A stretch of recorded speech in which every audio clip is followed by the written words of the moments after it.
Ces soldats Kachin vont bientôt partir sur la ligne de front dans le nord de la Birmanie. Ils affirment que les combats sont désormais quotidiens avec l'armée.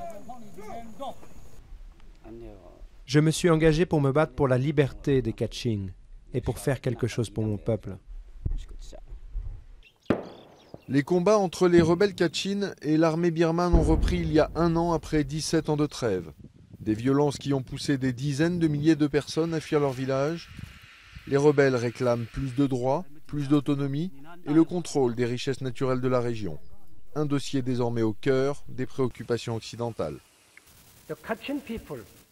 La population Kachin ne devrait plus se voir nier l'opportunité qu'un cessez-le-feu et un accord politique pourraient apporter pour la paix et le développement. Le pouvoir birman a signé plusieurs cessez-le-feu avec des groupes rebelles du pays, mais les discussions n'aboutissent pas avec les Kachin.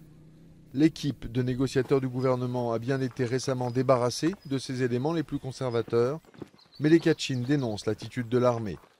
Le problème, c'est que le président et les soldats, l'armée, ne coopèrent pas les uns avec les autres. Le président continue de leur dire « Arrêtez de vous battre avec les Kachin ». La situation s'enlise et les deux parties sont accusées de graves violations des droits de l'homme. Il y a toute une série de violations des droits de l'homme en État Kachin, y compris le travail forcé, l'utilisation généralisée des mines, le recrutement forcé, le recours aux enfants soldats et d'autres violations graves. Certaines d'entre elles constituent des crimes de guerre. Ces rebelles enterrent l'un des leurs, tombés au combat. Aucune solution politique n'est à l'horizon. Et sans la fin des violences, la crise ne peut que s'aggraver.